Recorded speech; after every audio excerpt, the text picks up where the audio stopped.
আম্মা জান আয়েশা রাদিয়াল্লাহু তাআলা আনহার সাথে বিষ্ণু ইসলামের ইসলামের ঝগড়া হতো মাঝে মাঝে। একবার ঝগড়া হলো, বিষ্ণু ইসলাম রাগ, আম্মা জান আয়েশাও রাগ। বিষ্ণু বললেন, আয়েশা ঝগড়া করে আর কতক্ষণ থাকবো, আসো মিটমাট করি। আয়েশা রাদিয়াল্লাহু বললেন, ঠিক আছে মিটমাট করুন। তো বিষ্ণু ইসলাম বললেন, মিটমাটের জন্য কারে ডাকবো? ওমরে ডাকি। কয় না, ওমর অনেক রাগে, আমার ডর লাগে।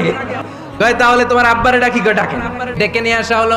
আবু বকর রাদিয়াল্লাহু তাআলা আনহু দাঁড়ালেন, আম্মা জান আয়েশা দাঁড়ালেন, বিশ্বনবীও দাঁড়ালেন। বিশ্বনবী বললেন, আয়েশা তোমার আব্বা আসছে, এবার ঘটনা খুলে বলার পালা, তুমি বলবা নাকি আমি বলবো?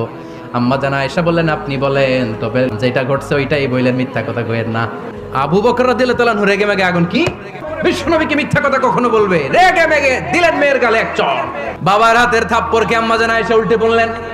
সাইয়েদনা আবু বকর রাগে গড়গড় করছেন, আবার মারার জন্য তেড়ে গেলেন।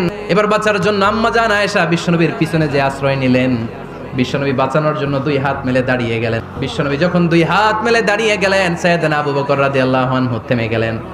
সাইয়েদনা আবু বকর রাদিয়াল্লাহু তাআলা আনহু ঘর থেকে বের হয়ে বারান্দায় দাঁড়ালেন। এবার বিশ্বনবী আম্মা জান আয়েশার কাছে যেয়ে বলেন, ইয়া আয়েশা, দেখছো কেমনে বাঁচাইলাম? আমি না থাকলে বর্তমানে ফেলতো আজকে। আমি বাঁচাইছি তোমারে, আমি আমার লগে ঝগড়া করো তুমি।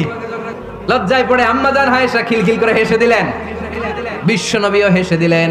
দুইজনের হাসির মধুর আওয়াজ শুনে সাইয়েদনা আবু বকর বাইরে থেকে অবাক, কিরে এতক্ষণ না ঝড় তুফান, এখন দেখি হাসি।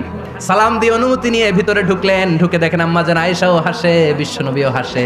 এবার সাইয়েদনা আবু বকর রাদিয়াল্লাহু তাআলা আনহু বললেন, ইয়া রাসূলুল্লাহ, দুইজন যুদ্ধ লাগলে মীমাংসার জন্য যেমনি আমারে ডাকেন, এরকম হাসি আর আনন্দের মুহূর্তেও আমারে একটু ডাকেন।